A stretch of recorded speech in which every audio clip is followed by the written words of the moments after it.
nearly a decade since I have been conducting research within political assassinations and intelligence groups, among the most important of my goals was to determine viable subjects involved or responsible for the assassination of President John F. Kennedy.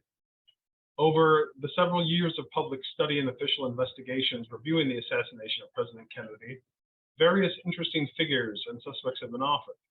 The nearly endless cast of people has ranged from mafia hitmen to political militants and high U.S. officials to foreign intelligence groups. Unfortunately, some have prior offered individuals or groups as the definitive answer, yet the definitive evidence was not offered as well to solidify those claims. Most proposed suspects lack one of three essential factors that must be provided to eventually secure a definitive answer. Motive, means, and opportunity should each be demonstrated and verifiable. Allegations that cannot demonstrate each of these factors are largely speculation based on probability or limited evidence. We can establish the verified destruction and loss of important exhibits, cases of official misconduct and incompetence, and the evidentiary record utilized by prior officials was an incomplete one. This lack of evidence within the record concerning such individuals and entities, however, does not prove complicity by related accused parties, despite the claims. In spite of significant problems with the official story, many leaders have long supported the myth that no one but Lee Harvey Oswald met these requirements. Some public figures have attempted to place themselves or others in Dealey Plaza with an assigned motive, means, and opportunity, but in nearly every instance, problems exist with one or more of the essential requirements. No suspect has ever possessed all the elements necessary for definitive criminal guilt, and this includes the official one, Lee Harvey Oswald. Yet since the President's Warren Commission, no official body has ever proven a demonstrable motive for Oswald's action. The Commission's own psychiatric experts stated in an internal memo that no verifiable motive could be attributed to Oswald. Indeed, many of his actions that include praising President Kennedy in the view of others contend later claims of violent intention. Thus, the official suspect lacks the most required basic element of motive, and this supports officials had to use lesser civil legal standards, not only because Oswald himself was assassinated, but additionally due to a lack of evidence that would not survive criminal standards. Official supporters have long attempted to assign a motive to Lee Harvey Oswald. They offer speculations of communism, fanaticism, Marxism, mental instability, social dysfunction, and some even claim that since a motive likely cannot be demonstrated, they're justified in their assumptions. Of course, they are not. Anyone with a basic understanding of evidentiary standards realizes without a motive, you cannot prove your allegations. Things do not just occur in a vacuum, and people rarely do anything without a viable motivation. Prior officials, similar to various members of the public, have offered a suspect who does not meet the basic requirements of legal guilt. Using lower legal standards allowed this oversight, and this does not excuse important failures that left the public responsible for locating the information officials so casually dismissed or suppressed. When fully reviewed, the majority of suspects often present evidentiary dead ends, relying on endorsements and popularity. However, interesting figures and potential suspects, I would contend, do often exist hidden in the legal record. Some people may offer us new insights, especially when their presence is supported by substantial evidence. These figures challenge us to locate them and report what new information can be gleaned from their prior unknown statements. This led me years ago to delve into the official records and attempt to locate a potential suspect that could survive the evidentiary requirements, and in time collect several reports and supporting evidence that could offer a viable person of interest. Yet other infamous figures have at times dominated the claims of some, and today I shall compare them to a more viable suspect. Over the years, one of the parties most deemed involved was an unknown spotter and potential assassin codenamed QJ Win 1. It was my pleasure to build upon the documentation that was previously discovered by Dr. John Newman and Bill Simpich, that QJ1 could finally have a face and a name attached to a prior vague figure that was attributed a role in the assassination of President Kennedy by some. Despite that he lacked a possible motive and means, he was declared a responsible party in the assassination, though no significant amount of evidence placed him armed near the scene. In fact, the potential assassination he was verifiably connected to occurred continents away from the United States. An early name within the files given to QJ Win 1 was the pseudonym John Jacques Berger, the owner of John Berger Incorporated, a retail shirt store located in New York City. This front company was feasibly part of the backstopping process the Central Intelligence Agency used to establish him in the United States during the late 1950s. However, the alias is soon revealed within the documents to be a moniker for his true identity, José Marie André Mankel, a resident of Luxembourg. Mankel, in a different related CIA file, is described in detail with an accompanying photograph from 1957 as, quote, 42 years old, but appeared a bit older. He is just over 6 feet in height, thinly built, with dark brown hair, a slumped forward posture, and large ears. He possessed a quite noticeable permanent lump above his left eyebrow and was fluent in German and French, but possessed a more tenuous grasp of English that required slow and distinct instruction. According to one document, he was again utilized in Frankfurt, Germany during 1960. A later memo from November of that year details the chief of Luxembourg CIA station, bearing the pseudonym Elliot S. Jubnoy, met with Mankel the month prior to discuss an extremely sensitive operation, one they wished kept secret even from Mankel until the right moment. The November 2nd, 1960 document states, quote, in view of the extreme sensitivity of the objective for which we want him to perform, he was not told precisely what we want him to do. Instead, he was told that we have evidence of Soviet operations among the nationality groups in Africa, specifically Corsicans, and that we would like to have him spot, assess, and recommend some dependable, quick-witted persons for our use. It was thought best to withhold our true specific requirements pending the final decision to use Mankel. He agreed to go on the trip for us. The rest of the message offers that Mankel had another business front, using a sales position for a Westphalian German beverage firm to cover his purposes for visiting countries abroad. He additionally offered a Corsican reference, Jacques Santelli, a resident of Paris, which establishes that Mankel is at least somewhat familiar with the Corsican underworld. He is noted to have prior aided the U.S. Bureau of Narcotics in other similar matters, and was a known quantity to some French officials. Agency Deputy Director for Plans Richard Bissell during this period sent Officer Justin O'Donnell under the pseudonym, quote, Oliver B. Altman, to meet Mankel in Africa, oversee his travel arrangements, and to provide a contact point under the false name Mr. Black. These meetings can be reasonably connected to potential official plans to remove the newly elected first Prime Minister of a free Congo, Patrice Lumumba. A series of cables between Bissell and Lawrence Devlin, the CIA Chief of Station in Congo, supports that QJ-Win-1 was proposed for involvement in a conceivable plot. According to later investigating officials on behalf of the Senate Select Committee on Intelligence, who noted, quote, the degree of access Congo Station had to Patrice Lumumba for purposes of attempting his assassination and messages couched in guarded language were provided using highly restricted channels. The agency ordered Mankel to travel from Germany in his support his cover identity and instructed him to sell coin-operated beverage machines while undertaking his assessments. This maintained the cover they approved for his usage while QJ-Win-1 was scouting Dakar, a city in Senegal, for potential sabotage candidates. The documents further reveal that Mankel was not himself charged with assassinating someone, but just seeking out potential saboteurs and assassins that would serve in potential operations. While Mankel is certainly versed in criminal circles, his lack of fluent English would limit him in U.S.-based operations, and his memorable appearance would make him stand out at most crime scenes. However, the agency was supremely concerned with his mission or picture being discovered, and ordered stations receiving the information to destroy it after usage.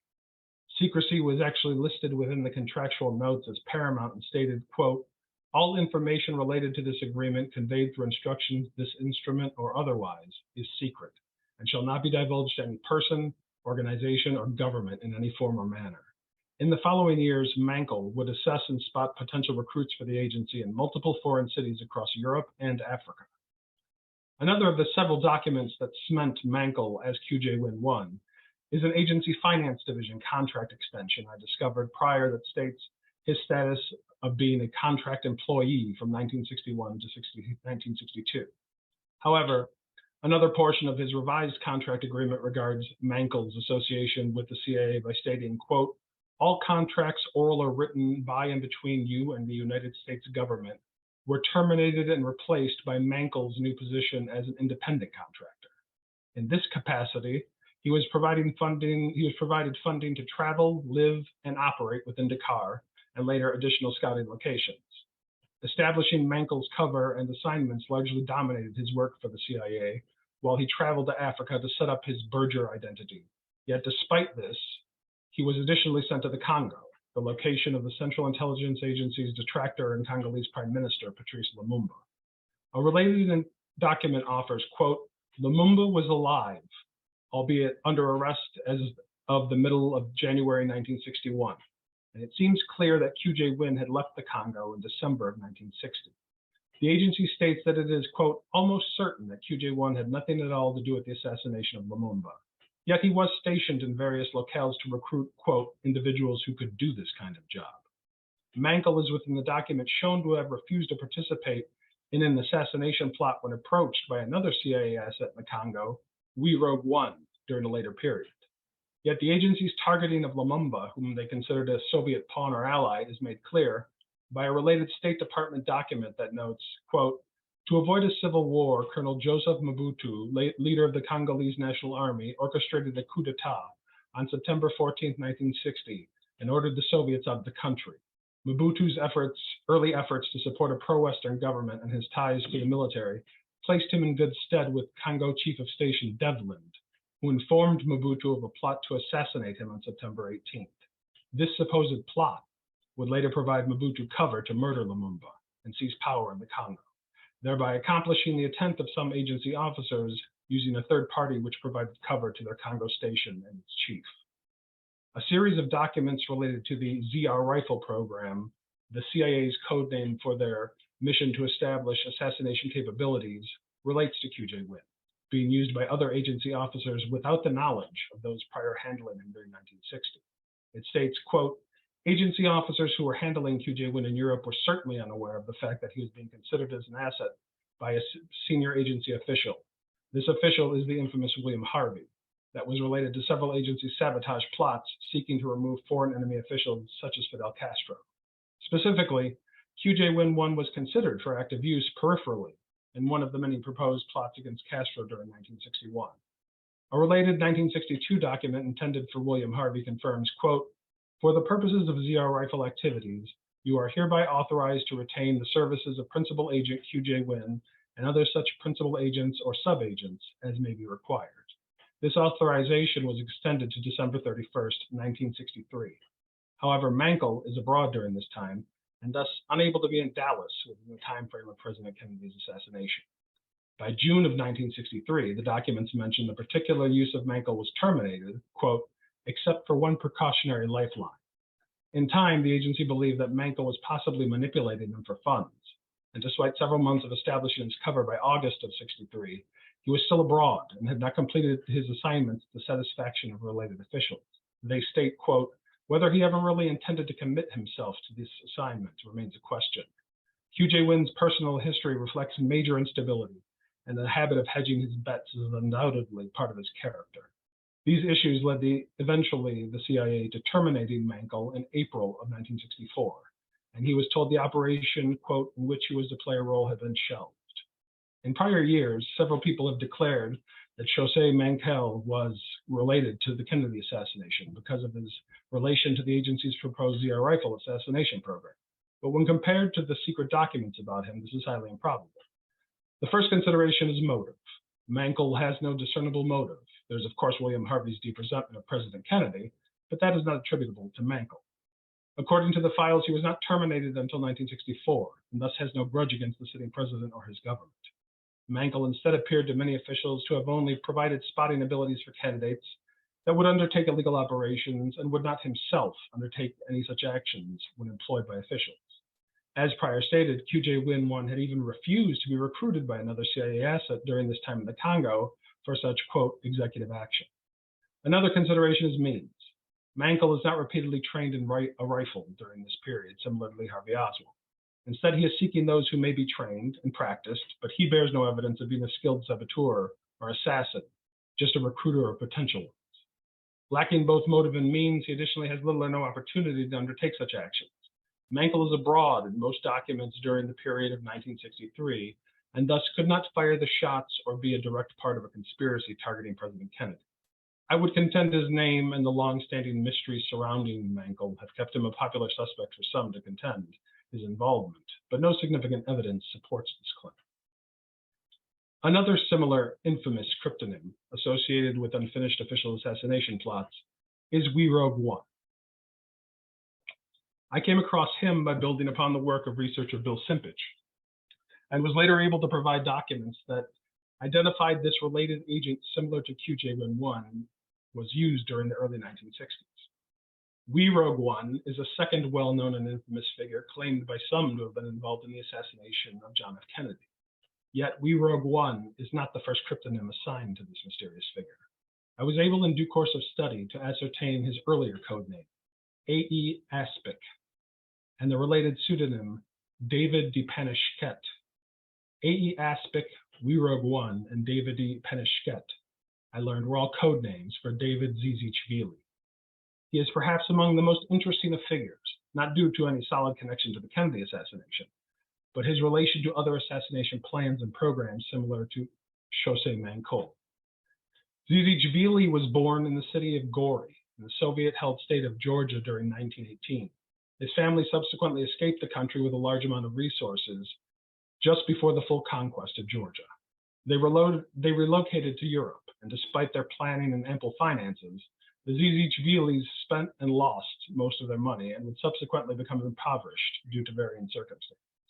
Privately, Zizichvili would later confide in officials that he believed his family escaping Georgia was a deep failure of his father's, and he resented him for the action.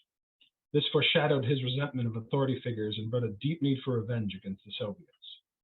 David attended and subsequently was expelled from over a dozen academic institutions due to a rebellious streak and frequently breaking the rules.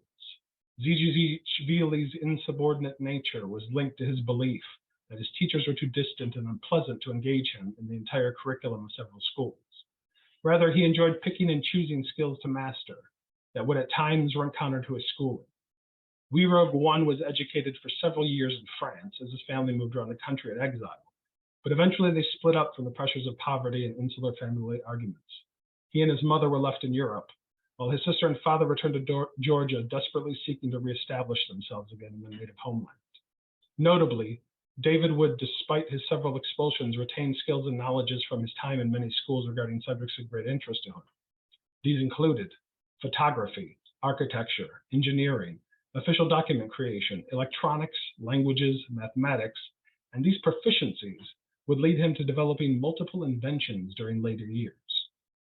The related official documents state he was a practical joker and had trouble in nearly 20 different academic institutions because he would not, quote, abide by the conformist attitude of his peers. Officials state this led him to compulsively, quote, do things not normally done by others. And despite his mother's attempts to curb his behavior, even seeking psychological help for him would render no change. The repeated upheavals, dissolution of his immediate family, and lack of David's progress in schools would blanket his mother under pressures and were in part likely responsible for her later suicide. Her death markedly changed him, and similar to the abandonment by his father and sister, Zizichvili would in the files blame his mother for leaving him alone. World War II provided him with a chance to demonstrate his skills after he joined the 1st Cavalry Regiment of the French Foreign Legion. It was during this period he was trained in military operations, but ultimately France's loss of territory led to his discharge from the Legion. During the early 1940s, Zizichvili worked in Nazi-held Paris, serving as an electrician and managed a photo shop of his own creation. It was then he further developed useful clandestine skills and, using his photographic background, trained himself in document forgery by altering his own identification papers. Eventually, his forgery skills extended to altering official German documents and to develop photographic techniques for aging and altering related pictures without formal training. We Rogue One provided such documents to some fighting and fleeing the Nazis that allowed for travel and false identity usage in held areas normally forbidden to such persons. Additionally, in this period, he would be part of a group that undertook resistance efforts, and this eventually made him a threat to the Nazi regime. He served as a line worker in Germany later that year, and is credited with developing a labor-saving device which improved the system of producing weapon cartridge casings. David's natural ability for the development of skills that in nearly every case would require specialized training seemingly came to him easily. Simultaneously, he would for a time successfully counterfeit German financial vouchers and drove construction vehicles that aided in building the German Atlantic defenses. During the period, he also lost his left index finger and thumb when a bomb detonated as he attempted to salvage it for use against the Nazis. Despite this, he continued experimenting with varying weapons, and later served as a translator for the German police due to his proficiency in French, German, Georgian, and some knowledge of Spanish and English. After years of successfully undermining the Nazi regime from within based on his several undertakings, these illegal works were discovered amidst the later period of World War II. He was arrested and charged with forgery and turned over to the Gestapo, where he underwent interrogation for months and was, according to related documents, quote, tried and sentenced to death. Yet he made himself useful to his captors, and by using his engineering skills, and while in captivity, he was able to convince some German officials he could potentially create engines that would run without gasoline.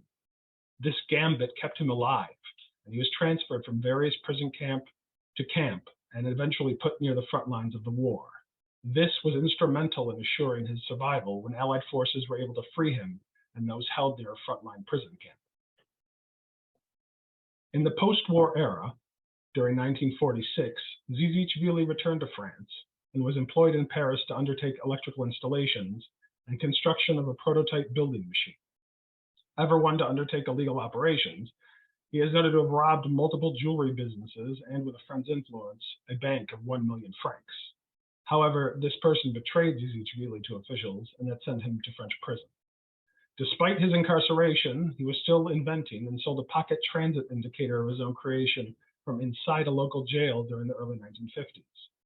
In the course of 1953, to keep prison officials happy, David gave his prison administrator a cardboard box assembly invention of his design. This seeming bribe led to a subsequent reduction of his sentence.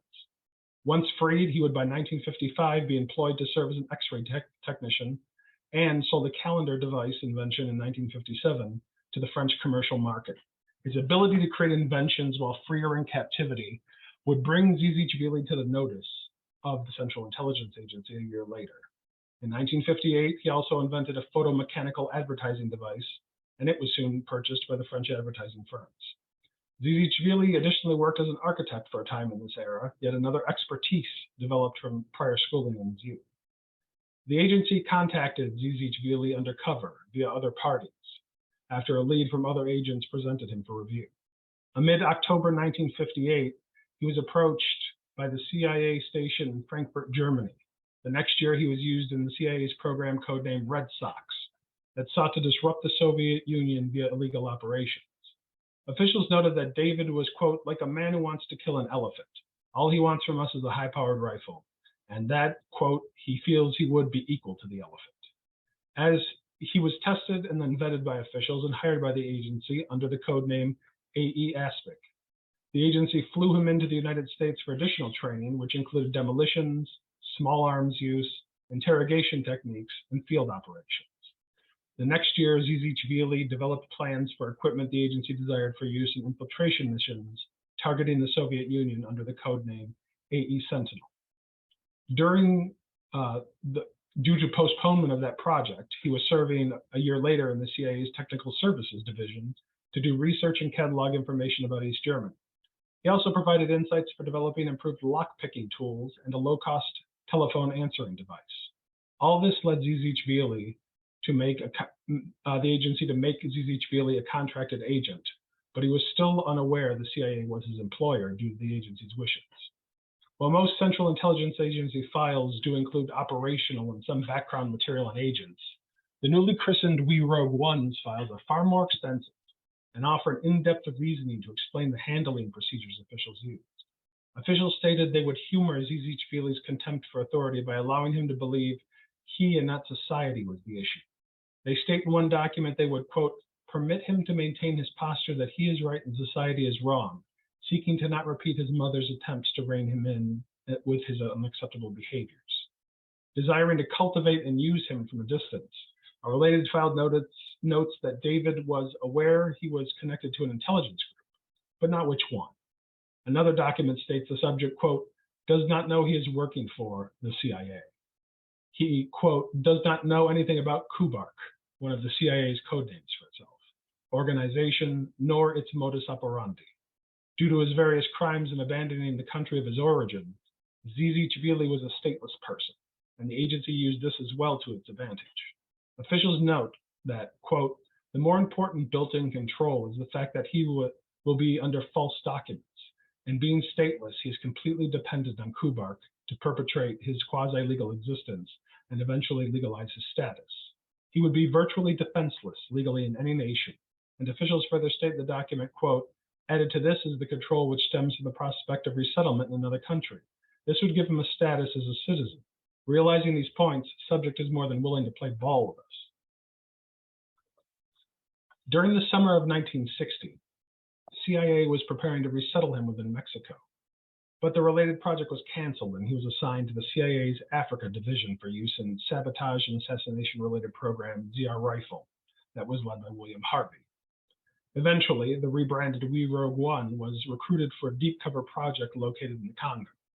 Similar to Jose Mancol, aka QJ Winone, Zizishvili developed his own cover job and identity under the rubric of a false Austrian photography business.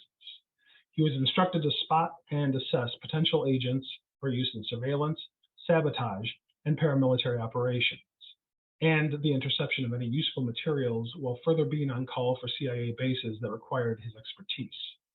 Seeking to prevent his identification, the agency provided David with plastic surgery, a physical disguise, and his false identity was noted to have never visited the United States, despite the concealed facts. The agency infiltrated We Rogue One into Europe to provide a clean, largely untraceable path to the Congo, and he arrived in the African country via the city of Leopoldville in December of 1960. Officials note that he, quote, was ingenious, observant, shrewd, and glib, and relishes intrigue and daring do. He learns quickly and carries out assignments without regard for danger. For certain tasks, this man is unusually qualified and seems to be discreet.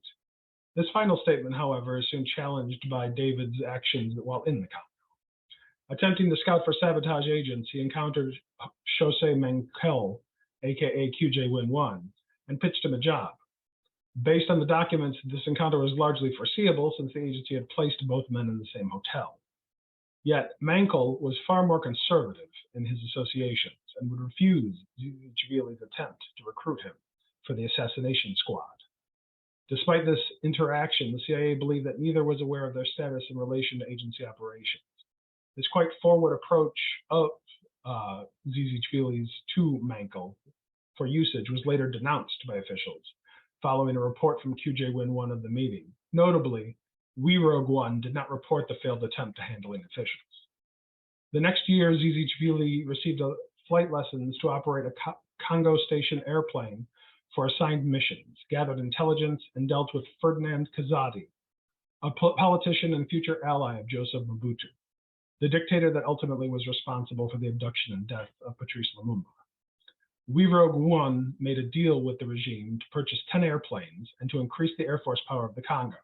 Again, demonstrating his penchant for learning quickly, Zizishvili was training Congolese pilots less than a year after he received his first lesson in piloting. Following the rise of Mobutu, several Congolese officers began to reconsider replacing him in a similar fashion that was used to neutralize Lumumba's government. One document states the agency canceled We Rogue One's contract in 1961.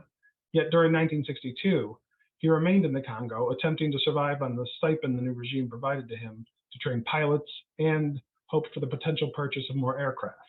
It was in this period that the agency began to fear his potential exposure of false documents and the clandestine training that they provided to Zizishvili. They were afraid that Congolese officials discovering his former sponsors, and if he was arrested, that he might be inclined to compromise them for his own benefit. David would travel to Europe, the Congo, and other destinations in this period, seeking to continue his operational capacity. CIA handlers stated in one dispatch that as long as he carried the, quote, false Kubark documentation, he will continue to be a serious concern. Hoping to prevent the CIA's exposure, headquarters sought to replace the false documents in Zizishvili's possession with new false papers that would not be traceable to them. During the spring of 1962, they note he should be informed that his, quote, complete cooperation essential if contact was to continue, and they were to provide new documents, quote, on the premise of his willingness not to return to the Congo from Europe. They note that, quote, retrieval of the Austrian papers was a primary concern.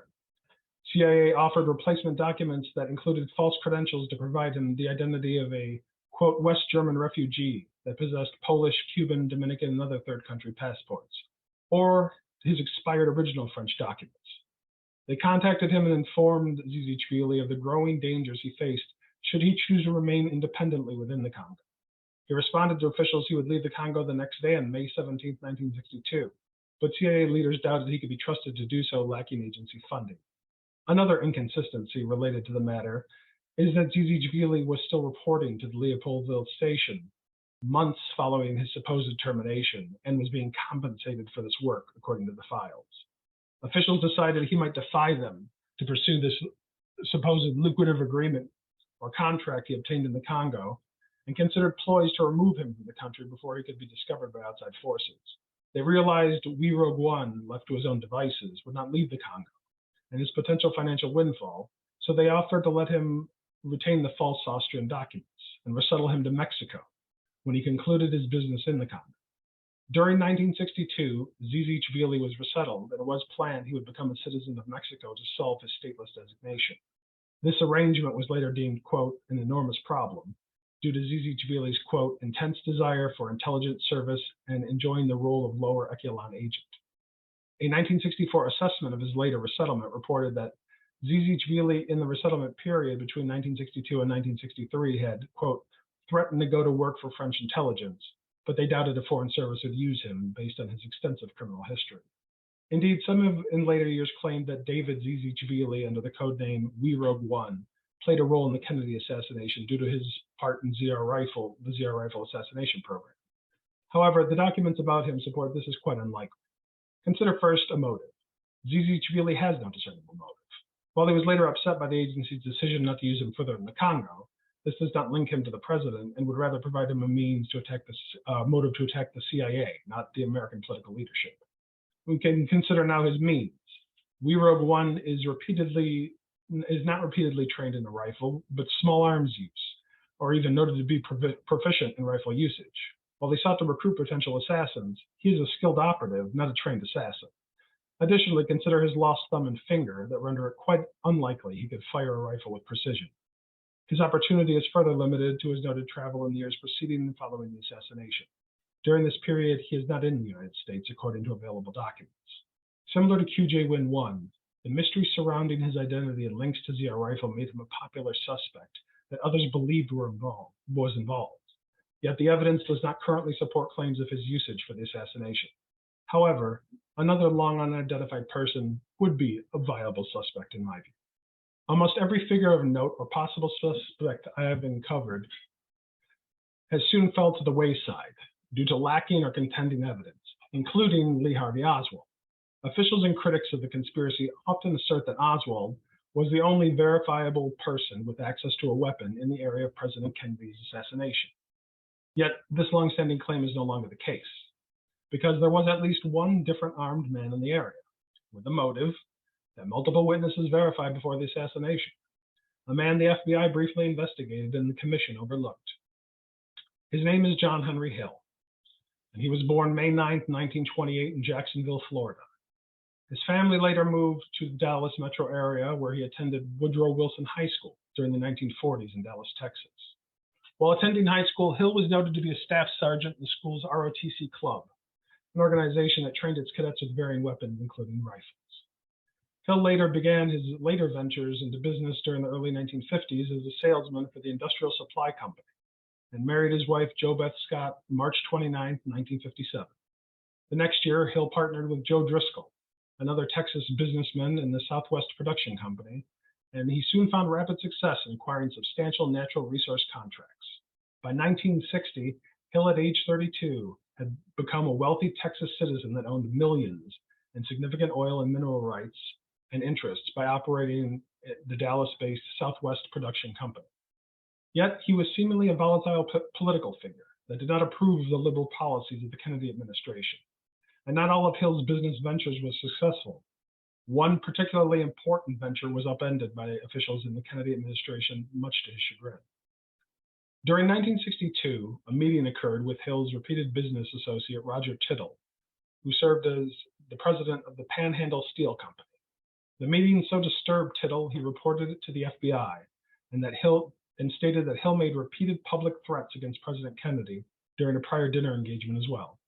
Hill allegedly criticized what the president was doing to the country regarding desegregation, further blamed him for bringing communists and socialists into the government, and stated that Kennedy's comments were affecting his business interests. Tittle offers that Hill said, quote, "You better do something to get this stopped, because I know several oil men who have what it takes to have the president assassinated."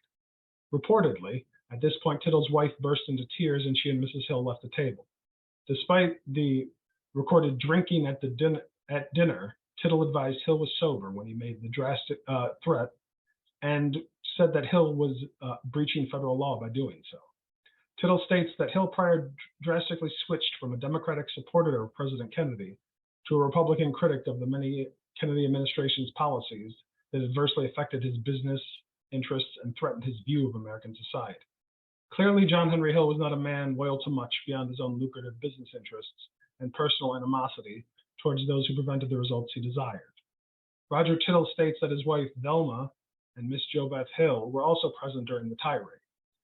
His wife, Velma, in a separate legal statement, corroborated Tittle's allegations of violent threats against President Kennedy.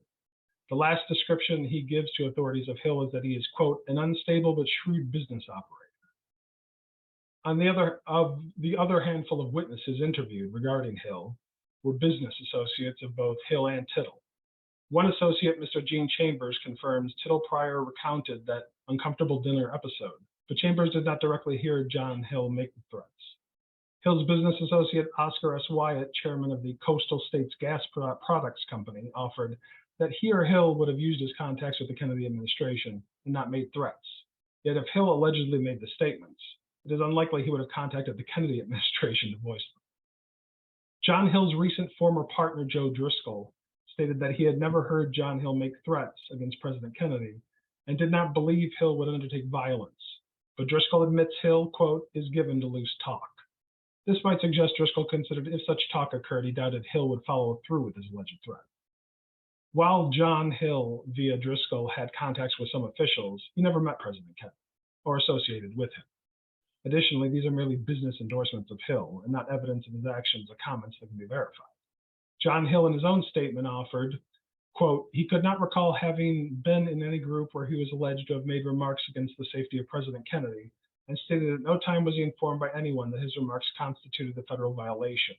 Hill advised that he was at a loss to understand why anyone should attribute remarks such as these to him, and added that in his opinion, the basis of those remarks probably began with people in the oil business in Dallas who were envious of his business deals, or had suffered financial loss because of his company had been successful in obtaining business which they were seeking." Hill attributes jealous business rivals were responsible for the accusations, despite that the information emerged from Tittle, someone not in the oil business to whom Hill owed money. Hill also confirms that he may have stated that the Kennedy administration was going, quote, "socialistic," but denied that he said, quote, "they were bringing communists and socialists into the government." He could not recall stating President Kennedy had complained of high oil prices. He asserts that Hill asserts that he never brought pressure against the Kennedy administration to change their policies, and denied claiming to know oilmen who could get the president assassinated. Hill never denies eventually voicing serious fundamental problems with the Kennedy administration, but cannot remember if he made repeated tirades about its policies. He cannot recall and does not understand why someone would tell officials he did, but claims he did not make a death threat. Yet even those who did not think he was responsible still commented on his unfortunate habit for loose talk and public bravado. Thus, it is not unreasonable to contend that Hill made threats and accusations. If one believes him, they just were not death threats. One instance of serious disagreement might serve as a motive for seeking revenge on President Kennedy. His business losses certainly may as well. While John Henry Hill did indeed make significant profits during the Kennedy administration, he could have made substantially more if officials had not denied a business venture he collaborated on with others to undertake. During 1963, Hill and some business associates created a group to purchase the complete oil rights of in Texas of the Pan American Oil Company. They planned to reorganize the corporation and sell its gas to the city of El Paso at a large profit. When they attempted to finish the arrangement, the Federal Power Commission, according to Hill, prevented the deal with complicated official procedures, and Hill eventually abandoned the attempt after his attorney instructed him to do so. He stated being disappointed, and that he may have uttered some comments about the Kennedy administration's socialistic tendencies. Thus, we have a reasonable potential motive, multiple witnesses making documented statements to officials, and we even have the possible suspect affirming he had reasons to dislike and perhaps even despise the Kennedy administration. Hill does not deny his policy opposition of financial interests, but asserts that he never directly made death threats, even as ally Driscoll's admission of inadvisable commentary when the moment strikes. Roger Tittle claimed Hill was unstable, just as some claimed Lee Harvey Oswald was. Yet, unlike Oswald, this man has a discernible motive. Mrs. JoBeth Hill told the FBI that on the morning of November 22, 1963, she and Mr. Hill were in downtown Dallas. The Hills were shopping for a scheduled hunting trip the next day and running errands. Mrs. Hill went to the Neiman Marcus store that morning and dropped off jewelry to be repaired. She then went to join her husband at Cullman Boren Sporting Goods on Elm Street nearby. She asserts it was just before noon. Yet this conflicts with the timeline multiple other official witnesses offered, who feasibly observed John Hill shortly later in the day. Based on the majority of related official witnesses and corroborative factors that are verifiable, it was more likely roughly 20 to 25 minutes before noon when she arrived at Cullman Boren. The Hills previously had scheduled a hunting vacation at Vermejo Park Ranch in New Mexico. While Mrs. Hill was at Neiman Marcus, John Hill purchased a new, likely pre-ordered rifle, or one selected that was already prepared for use on his trip. Being a millionaire afforded Hill the ability to purchase a highly accurate weapon, clothing, ammunition, and other necessities as well from the store.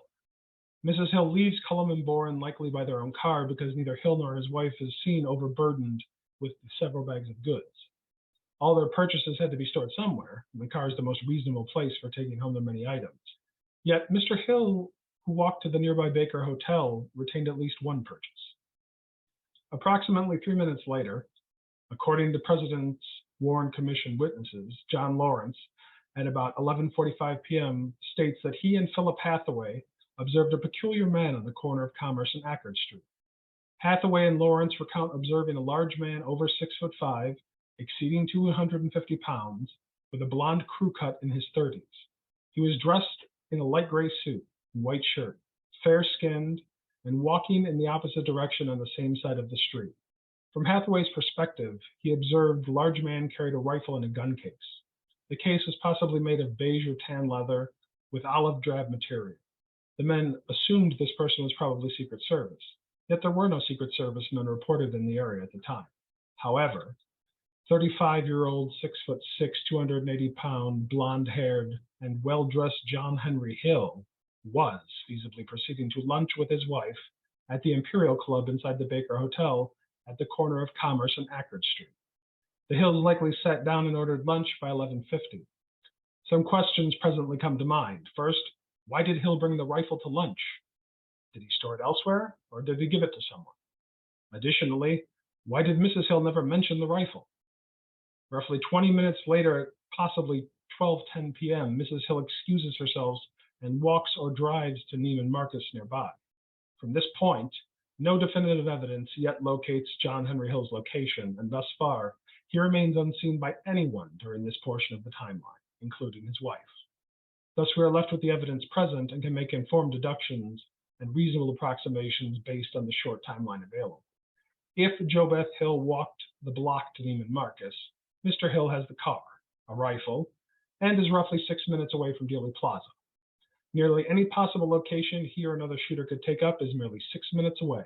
One area included in these possibilities is the area forensic expert Sherry Feaster contended a frontal shot feasibly could have emerged from, based on her review of the scientific evidence. Even if Mrs. Hill drove the family car, Hill could hire a cab or take a bus, similar to Oswald. If no vehicle was available, then Hill is approximately 13 minutes at regular walking pace from Dealey Plaza. If he walked to Dealey Plaza, he could arrive roughly 7 minutes before the assassination. It does not leave much time to take a firing position, but it is possible. If we consider that officials believe Oswald reassembled the rifle, took position, and organized the boxes for the sniper's nest in roughly 15 minutes, and escaped the scene in just over 3 minutes. If, as officials allege, Oswald were the lone shooter, he had only roughly 30 hours over 3 days to do everything, because he was not aware of the parade route until it was published in the media. John Henry Hill whereabouts during this time are yet unaccounted for in the days prior to the assassination. Any plans Hill potentially might have created could have had a much greater span in which to develop. Thus, I wish to offer some notable facts about the official suspect and this interesting figure who might be a possible suspect. Lee Harvey Oswald has no official motive for killing President Kennedy. John Henry Hill, conversely, based on the record and multiple witnesses, repeatedly complained, threatened, and blamed President Kennedy and his administration for the loss of a lucrative energy deal with the city of El Paso. Hill was noted to quickly reverse his political support over Kennedy's civil rights actions. His wife, too, supported integration was proceeding too quickly for the Hills' taste, according to documents.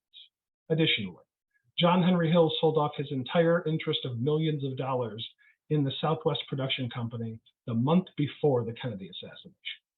Hill planned a November hunting trip outside Texas for the 23rd of November and prepares to travel. Another consideration would be the available means of each possible suspect. Lee Harvey Oswald is allegedly armed with a rifle that has several verifiable deficiencies. Among them are the safety mechanism that adds firing time to most shots, a makeshift rifle strap for stabilization, a misaligned scope, a rusty firing pin, and the cutting down of the rifle barrel prior to sale, which notably caused some lethal misfiring in other weapons from the same stock. Oswald finally had to reassemble the weapon quickly without tools and extensive time for sighting it properly. While the gun could possibly fire the shots alleged under the proper circumstances, the gun is not the only issue affecting Oswald's possible means. Perhaps the greatest challenge to the official claims is his lack of firing practice. Officials never proved that Oswald practiced firing the Carcano consistently to maintain firearm skills he possessed years prior to the assassination. Oswald did not possess a rifle in Russia, and like any skill requiring practice, he could not effectively maintain his abilities without it. Oswald likely could not afford to visit a firing range consistently or buy a superior weapon because he is poor. John Henry Hill is a multi-millionaire hunter. Money literally is no object if Hill desires something. Not only could he obtain the best possible weapon available, he could have it modified and equipped with precision-aligned components. Hill could easily afford to have a private firing range or belong to any local gun club he wished, and is notably a regular hunter. He, while a youth, was a member of the local ROTC. When he became an adult, Hill would undertake hunting vacations, and this would confirm he possessed and practiced the ability to accurately fire a rifle in the time before the assassination. While Oswald is restricted to public knowledge of the motorcade, if he is the lone shooter, Hill has connections not only to the Kennedy and Johnson camps, but also to local business leaders, some of whom contributed ideas to the final motorcade route. One such business leader was the very man who owned Cullum & Boren Sporting Goods. Hill possessed financial and political means far exceeding Oswald, and thus is just as able to fire at least one shot or provide the means to do so for a yet unknown party. While officials still attempt to contend just Oswald has the only possible means, the existence of John Hill in their own files disproves this. The final consideration is opportunity. Lee Harvey Oswald was, according to most witnesses, located inside the Texas School Book Depository. However, while officials present some witnesses that place Oswald near or on the 6th floor of the building, other statements contend them placing him in the lower floors of the building near the time of the shots. The commission's supposed best eyewitness, Howard Brennan, reverses his testimony 3 times. Oswald is verifiably present in the building, yet not demonstrably on the 6th floor when the shots are fired. Oswald possessed feasible opportunity. However, at least one other potential suspect has the ability to be present as well. John Henry Hill, based upon his wife's testimony, was in downtown Dallas. He purchases a rifle, walks to lunch 5 blocks from Dealey Plaza bearing a rifle, and is observed by multiple commission witnesses. Hill possessed ample time on foot or in a vehicle to reach the crime scene. He is no doubt aware that President Kennedy's motorcade would be nearby. The rear of the Texas School Book Depository is unguarded for roughly 20 minutes. The front door for at least 5 minutes was unattended following the shots. Officials stated that unidentified people were coming in and out of the building. Hundreds of unknown people, among them eyewitnesses, employees of local businesses, and interested members of the public, leave the area without being interviewed. A determined conspirator or assassin could have utilized all these factors to advantage.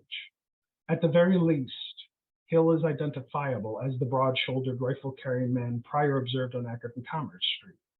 Evidence further demonstrates we can attribute a motive, means, and possible opportunity. Could John Hill have fired the shots that killed President Kennedy? Yes. This is a possibility due to his motivations, weapon, and location just blocks from the crime scene prior to its occurrence.